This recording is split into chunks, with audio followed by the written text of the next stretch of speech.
Hello and welcome to another video of the economic zoology. ఇప్పుడు వచ్చేసరికి మనం మిగిలినవి కూడా చూద్దాం.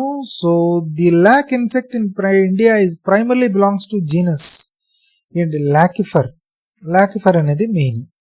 Next consider the following statements. Mulberry silk is produced by the Bombyx Morus alba. నిజమే, Bombyx mori అనే ఒక స్పీసీస్ ద్వారా మల్బరీ సిల్క్ అనేది ప్రొడ్యూస్ అవుతుంది. ఇది మోరస్ ఆల్బా అంటే మల్బరీ లీవ్స్ దాని మీద ఫీడ్ అయ్యి ప్రొడ్యూస్ అవుతూ ఉంటుంది. Okay, next tussar silk is obtained from the Antheraea mylitta లేకపోతే యాంథ్రియా ప్రోలిథియా, ఈ wild silk warm.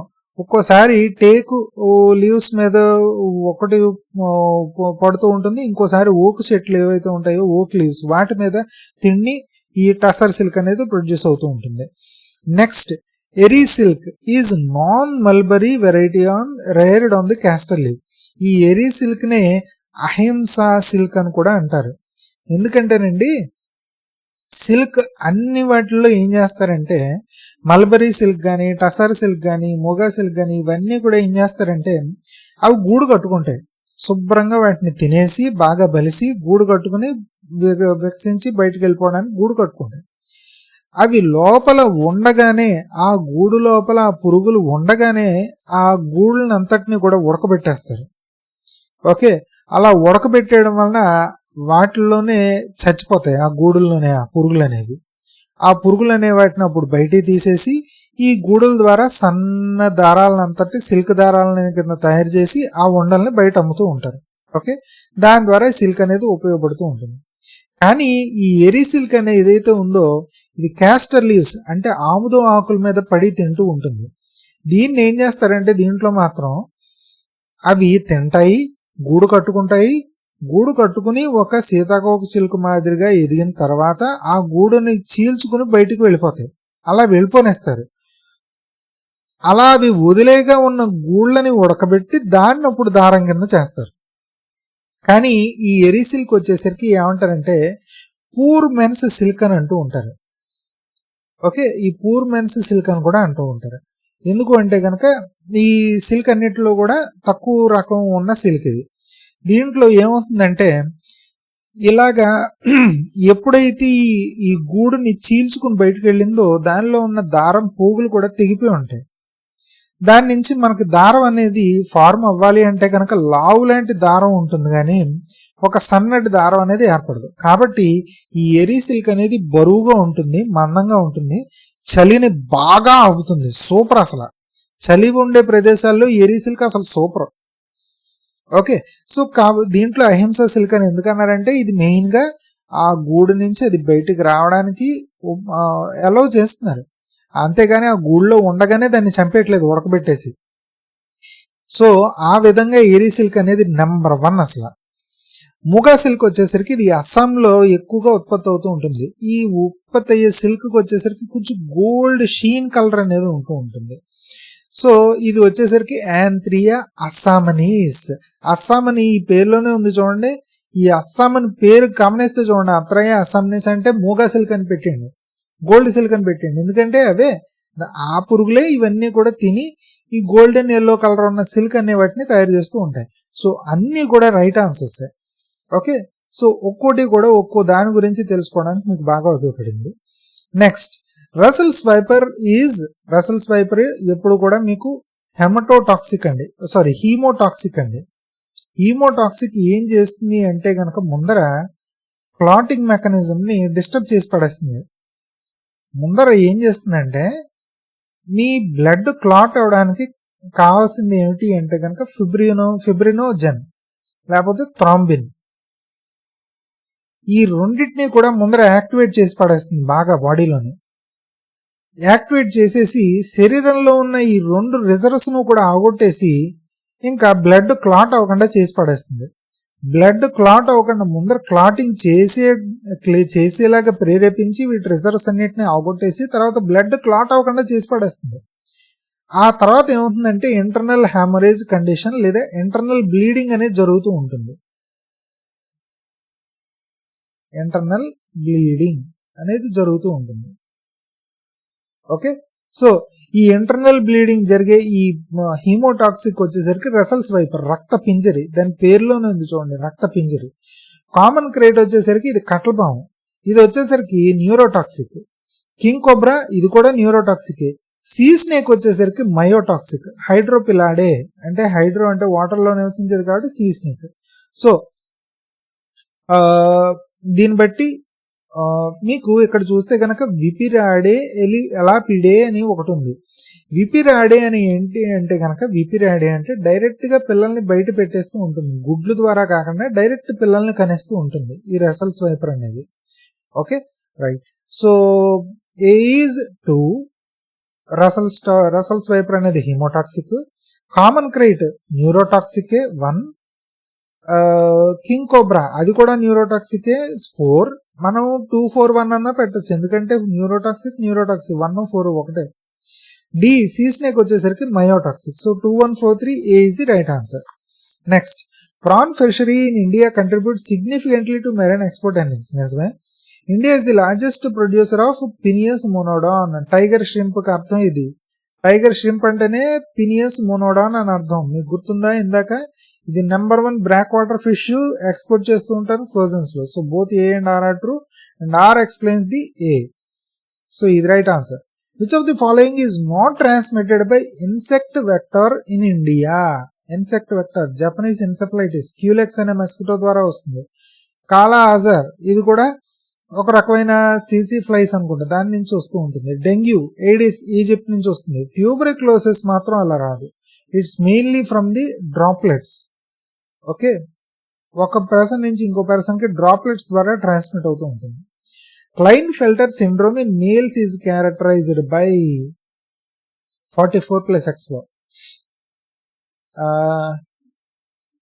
Sorry 44+X4 కాదు, I think just a minute, 44+X4 అవుతుంది. ఎందుకంటేనండి క్లైన్ఫెల్టర్ సిండ్రోమ్ వచ్చేసరికి మెయిన్ గా మీకు టర్నర్ సిండ్రోమ్ మాత్రమే తక్కువ క్రోమోజోమ్స్ ఉంటాయి. క్లైన్ఫెల్టర్ సిండ్రోమ్ లోని 47 క్రోమోజోమ్స్ ఉంటాయి. 47 క్రోమోజోమ్స్ అంటే మీకు మెయిన్ గా 40XXY అవుతుంది, 44XXY.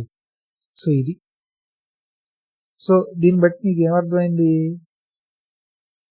44 మీకు రాస్తాను చూడండి ఒకసారి. డౌన్ సిండ్రోమ్ వచ్చేసరికి 47 క్రోమోజోమ్స్. క్రోమోజోమ్ 21 అనేది ఇంకొక ఎక్స్ట్రా కాపీ ఉంటుంది.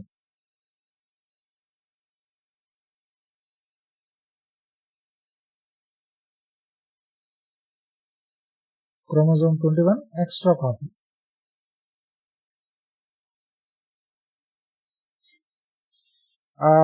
మళ్ళా టర్నర్ సిండ్రోమ్ వచ్చేసరికి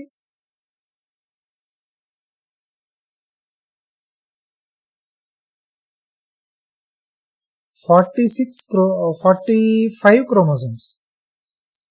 ఓకే, 44+XO.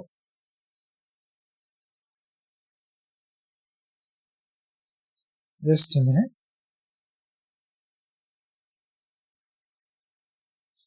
సో మనం రెజ్యూమ్ చేద్దాం. Just a minute.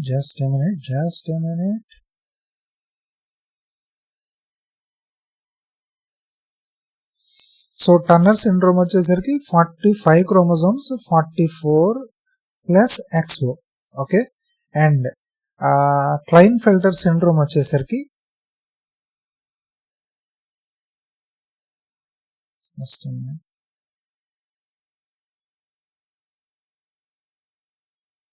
Klinefelter syndrome వచ్చేసరికి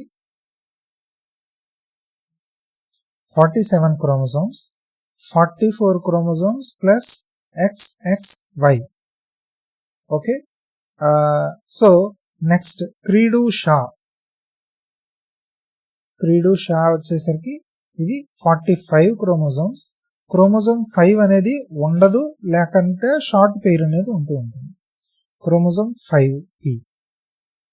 సో దీన్ని బట్టి ఇప్పుడు మనం చూసుకుంటే కనుక క్లైన్ఫెల్టర్ సిండ్రోమ్ అనేది టాల్గా ఉంటూ ఉంటారు.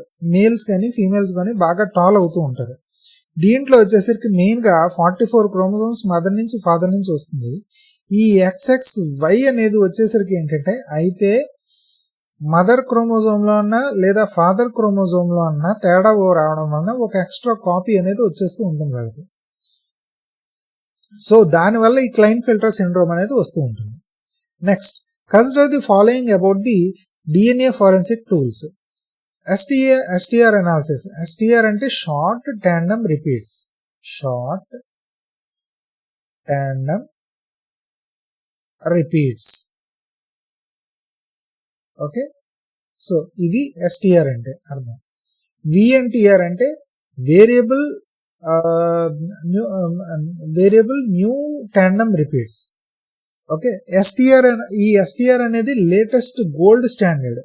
ఇది వేరియబుల్ న్యూ టాండమ్ రిపీట్స్ అనేది పాతది. RFLP లాంటి దాంట్లో అంటే recursive fragmented length positions, repeated fragmented length positions, అది బాగా ఓల్డ్ స్టాండర్డ్. DNA అనాలిసిస్ చేసి టెస్ట్ రిజల్ట్స్ రావాలి అంటే RFLP VNTR మెథడ్ ఉపయోగించి 40-45 రోజులు పెట్టేది. ఇప్పుడు RT-PCR టెస్ట్ కనుక చూసుకుంటే కనుక అంతే, రివర్స్ ట్రాన్స్క్రిప్టెడ్ పాలిమరేజ్ చైన్ రియాక్షన్, దాంట్లో ఈ STR అనే దాన్ని ఉపయోగిస్తూ ఉంటారు. దాంట్లో చూసుకుంటే కనుక మీకు డేస్లో వచ్చేస్తుంది. డేస్లో అంటే నా హార్డ్లీ 1 వీక్, 2 డేస్లో వచ్చేయచ్చు. So mitochondrial DNA is used in the degraded samples and material lineage. నిజమే. So 1 is right, 2 is right. Y STR, Y chromosome అంటే ఎప్పుడు కూడా మేల్ ని ఇండికేట్ చేయడానికి ఉపయోగపడేది. వై ఎందుకంటే మీకు చెప్పాను కదా, XY ఉన్నవాడు మెయిల్. X క్రోమోజోమ్ వాళ్ళ మదర్ నుంచి వస్తుంది, వై క్రోమోజోమ్ వాళ్ళ ఫాదర్ నుంచి వస్తుంది. సో వై క్రోమోజోమ్ ఉంది అంటే సెక్స్ ది, వాడు మేల్ అని అర్థం. So Y STR is useful in sexual assault cases for male profiling. So ఆ క్రోమోజోమ్ ని ఇండికేట్ చేసి ఎవడు అన్నది గమనిస్తూ ఉంటారు. CODIS database uses 20 core STR loci in India. Yes, 20 ఒక్కోసారి ఉపయోగిస్తారు, 23 కూడా ఉపయోగిస్తూ ఉంటారు. STR లోకై అంటే ఏం లేదండి, మీకు క్రోమోజోమ్స్ అనేవి ఉన్నాయి. 1 క్రోమోజోమ్, 2 క్రోమోజోమ్, 3 క్రోమోజోమ్, అలాగా 1 2 3 సో ఆన్ 46 క్రోమోజోమ్స్ ఉన్నాయి. ప్రతి క్రోమోజోమ్ లో కూడా సైంటిస్ట్ అనేవాళ్ళు డిసైడ్ చేసి కొన్ని రకాల లొకేషన్స్ ని లేదా లోకై పాయింట్స్ ని వాళ్ళు నిర్ధారించుకున్నారు. ఈ లోకై పాయింట్ ఒకటి, ఈ లోకై పాయింట్ ఒకటి, ఈ క్రోమోజోమ్ 3కి ఒక లోకై పాయింట్, క్రోమోజోమ్ 46కి ఏవో లోకై పాయింట్స్. ఇలాగా మొత్తం 46 క్రోమోజోమ్స్ లోని 23 లోకై పాయింట్స్ అనేవి స్టాండర్డ్ గా పెట్టుకుని దానికి టెస్ట్ చేస్తూ ఉంటారు. అక్కడ ఏవేవి ఉన్నాయి ఏమిటి అన్నది కంపోజిషన్. ఆ టెస్ట్ చేసే దాంట్లోనే మన ఇండియా అనేది 20 కోర్ ఉపయోగిస్తుంది, 23 కోర్ కూడా ఉపయోగిస్తుంది. సో ఈ వచ్చేసరికి D all the above is the right answer. Next, the venom of honey bee primarily contains melittin hyaluronidase. మన దాంట్లో గార్నియర్ దాంట్లో సీరం అని ఉపయోగిస్తూ ఉంటారు కదా, హయాలురోనిడేజ్, అది ఇదే bee venom. Phospholipase A2 and neurotoxin, ఇది వచ్చేసరికి మెయిన్ గా వచ్చేసరికి మన స్నేక్స్. క్రోటాక్సిన్, కార్డియోటాక్సిన్, ఇది కూడా స్నేక్స్. బుంగారోటాక్సిన్, ఇది వచ్చేసరికి మన కామన్ క్రైట్ కి వచ్చేసరికి కామన్, దీంట్లోనే ఆల్ఫా బీటా వెర్షన్స్ ఉంటాయి. ఆల్ఫా వచ్చేసరికి ప్రీ సినాప్టిక్ న్యూరోటాక్సిన్, బీటా వచ్చేసరికి post synaptic neurotoxin. So alpha neurotoxin, alpha bungarotoxin వచ్చేసరికి కామన్ క్రేట్ కు ఉపయోగపడుతుంది. బీటా బుంగరోటాక్సిన్ వచ్చేసరికి ఇండియన్ కోబ్రాకు ఉపయోగపడుతూ ఉంటుంది. In genetic counselling, risk of an autosomal recessive disorder in offspring when both parents are carriers is. మీకు ఇక్కడ ఆటోసోమల్ అంటే ఏంటి, రిసెసివ్ డిసార్డర్ అంటే ఏంటి, అసలు కేరియర్స్ అంటే ఏంటి అన్నది ముందర అర్థం చేసుకోవాలి. ఆటోజోమ్స్ అంటే non sex chromosomes are called as autosomes. మీకు ఇందాక చెప్పాను కదా, మదర్ నుంచి ఫాదర్ నుంచి కూడా 46 క్రోమోజోమ్స్ ఉంటాయి. దాంట్లో 2 సెక్స్ క్రోమోజోమ్స్ అనేవి ఉంటాయి. అంటే 44 నాన్ సెక్స్ క్రోమోజోమ్స్ ఉంటాయి మీకు. ఆ 44నే ఆటోజోమ్స్ అంటారు. ఈ రిసెసివ్ డిజార్డర్ అంటే కనుక మన దాంట్లో ఒక్కొక్క జీన్ లేదా ఒక్కొక్క క్యాలల్ అనేది డామినెంట్ ఉంటాయి లేదా రిసెసివ్ ఉంటాయి. ఓకే, డామినెంట్ ఉంటాయి, రిసెసివ్ ఉంటాయి. సపోజ్ ఒకళ్ళ జీన్లోని బ్లూ కలర్ ఉన్న ఐస్ ఉన్న వాళ్ళు డామినెంట్ ఉన్నారనుకోండి, మీ ఫాదర్ అండ్ మదర్. ఇంకో రిసెసివ్ జీన్స్ లో వచ్చేసరికి బ్రౌన్ కలర్ ఐస్ ఉన్న వాళ్ళు ఉన్నారు, మీ ఫాదర్ మదర్. ఓకే, సో ఇప్పుడు ఏమవుతుంది, సపోజ్ మదర్ బ్లూ ఐస్ ఉంది, ఫాదర్ కి బ్రౌన్ ఐస్ ఉన్నాయి. డామినెంట్ వచ్చేసరికి మదర్ కు ఉన్న బ్లూ ఐస్ ఉన్నాయి. సో మీకు పిల్లాడికి ఏమవుతాయి, ఈ డామినెంట్ జీనే డామినేట్ చేస్తుంది. డామినేట్ చేసి పిల్లాడికో లేదా పిల్లకో బ్లూ ఐసే వస్తాయి. ఆఫ్ స్ప్రింగ్, ఇది ఆఫ్ స్ప్రింగ్ అంటారు, బ్లూ ఐస్ ఆఫ్ స్ప్రింగ్. అదే ఒకవేళ రిసెసివ్ డామినెంట్ లేదనుకోండి, డామినెంట్ లేదు రిసెసివ్ ఉందనుకోండి, ఈ రిసెసివ్ యాక్టివేట్ అయిపోయి అప్పుడు బ్రౌన్ ఐస్ వస్తాయి. సో ఏది డామినెంట్ ఉంటే ఆ డామినెంట్ ఫీచర్ కనిపిస్తుంది, లేదా రిసెసివే డామినెంట్ కింద ఉంటే రిసెసివ్ అయిపోతుంది, ఆ రిసెసివ్ ఫీచర్ కనిపిస్తూ ఉంటుంది. ఓకే, సో ఆ విధంగా ఒక్కోసారి క్రోమోజోమ్స్ లోని ఏది డామినెంటో ఏది రిసెసివో దాని వల్ల వచ్చే డిజార్డర్స్ కూడా ఉంటూ ఉంటాయి. ఇంకోటి వచ్చేసరికి మెయిన్గా వచ్చేసరికి కేరియర్స్ అంటూ ఉంటారు. సో మెయిన్గా మీరు ఒకటి చూసుకోండి, సపోజ్ మదర్ ఫాదర్లో చూసుకుందాం. మదర్లో వచ్చేసరికి ఒక రకమైన డిసీజ్ జీన్ ఉంది, ఆ డిసీజ్ జీన్ వచ్చేసరికి స్మాల్ ఏ అనుకున్నాం. డిసీజ్ లేని జీన్ వచ్చేసరికి క్యాపిటల్ ఏ అనుకున్నాం. ఓకే, ఇది మదర్. ఫాదర్ వచ్చేసరికి అతని జీన్స్ ఉన్నాయి, ఒక రకమైన డిజార్డర్ ఉన్నది జీన్ బి ఉంది, ఆ డిజార్డర్ లేని జీను, డిజార్డర్ ఉన్న జీను స్మాల్ బి అనుకున్నాం. సో ఫాదర్ అనుకున్నాం. సో ఇప్పుడు పుట్టబోయే బిడ్డకి ఏవో కాంబినేషన్స్ వస్తాయి, ఏబి అంటే ఏమీ డిజార్డర్ ఉండదు, లేదా మదర్కి వచ్చేసరికి ఏ, ఫాదర్ వచ్చేసరికి క్యాపిటల్ బి అది రావచ్చు, లేదా క్యాపిటల్ ఏ స్మాల్ బి రావచ్చు, లేదా స్మాల్ ఏ స్మాల్ బి రావచ్చు. ఈ స్మాల్ ఏ స్మాల్ బి అనేవి డిజార్డర్ ఉన్నవి. ఓకే,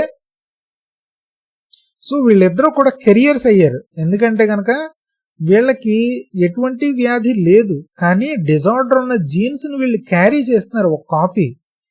అదే రెండు డిజార్డర్ ఉన్న జీన్స్ ఉన్నాయనుకోండి, A B small a small b రెండు డిజార్డర్ ఉన్న జీన్స్ ఉన్నాయనుకోండి, వీళ్ళకి ఖచ్చితంగా డిసీజ్ అనేది ఉంటుంది. ఆ డిసీజ్ అనేది పైకి కనిపించేస్తూ ఉంటుంది, కానీ వీళ్ళకి డిసీజ్ కనిపించదు, ఎందుకంటే ఒక హెల్దీ క్రోమోజోమ్ ఉంది, ఒక హెల్దీ ఎల్ఎల్ ఉంది, ఇంకో నాన్ హెల్దీ ఎల్ఎల్ ఉంది. సో వీళ్ళు కెరియర్స్ కింద మాత్రమే పనిచేస్తారు. కానీ రెండు స్మాల్ లెటర్స్ ఉన్న వాళ్ళకి డిసీజ్ వాళ్ళు ఎగ్జిబిట్ అయిపోతుంది, వాళ్ళు క్యారీ చేస్తారు, అలాగా డిసీజ్ ఎగ్జిబిట్ అయిపోతుంది వాళ్ళకి. వీళ్ళకి ఒక హెల్దీ ఎల్ఎల్ ఉండడం వలన మదర్ కానీ ఫాదర్ కానీ వీళ్ళు కెరియర్స్ మాత్రం అయ్యారు. వీళ్ళిద్దరూ కెరియర్స్ అయినా కూడా వాళ్ళకి పుట్టబోయే పిల్లాడికి అసలు వ్యాధి లేకుండా పుట్టచ్చు, లేదా వాళ్ళు కూడా కెరియర్స్ కింద ప్రవర్తించవచ్చు. అంటే మదర్ యొక్క హెల్దీ క్రోమోజోమ్ ఏ తీసుకుని ఫాదర్ యొక్క డిజార్డర్ని క్యారీ చేయొచ్చు, లేదా మదర్ యొక్క నాన్ హెల్దీ ఎల్ఎల్ని ఉపయోగించుకుని మదర్ యొక్క డిజార్డర్ క్యారీ చేస్తూ ఫాదర్ యొక్క హెల్దీ క్రోమోజోమ్ తీసుకోవచ్చు. సో ఈ క్యాపిటల్ ఏ స్మాల్ బి, ఈ స్మాల్ ఏ క్యాపిటల్ బి రెండు కూడా కెరియర్సే మళ్ళా. ఓకే, సో ఏబి అంటే హెల్దీ, ఇవి రెండు కెరియర్స్ వచ్చే ఆఫ్ స్ప్రింగ్, ఇది వచ్చేసరికి ఇది. సో 4 పాసిబిలిటీస్ లోని ఈ రిసెసివ్ డిజార్డర్ రావడానికి వచ్చే పాసిబిలిటీ వచ్చేసరికి 1/4. 4 పాసిబుల్ కేసెస్ లో 1/4 అంటే 25% answer. So answer D is the right answer. Okay, which mollusc is commercially cultured in India for both meat and pearls. ఇది వచ్చేసరికి పింక్టాడా ఫ్యూకాతా, ఇదే మీకు రైట్ ఆన్సర్. ఓకే, సో ఇక్కడతో ఆపుదాం. నెక్స్ట్ వచ్చేసరికి మళ్ళా మనం నెక్స్ట్ వీడియోలో అన్ని డిస్కస్ చేద్దాం. Thank you so much. మీరు కనుక నా ఛానల్ సబ్స్క్రైబ్ అవ్వకపోతే ఇప్పుడే సబ్స్క్రైబ్ అవ్వండి. Thank you. బాయ్.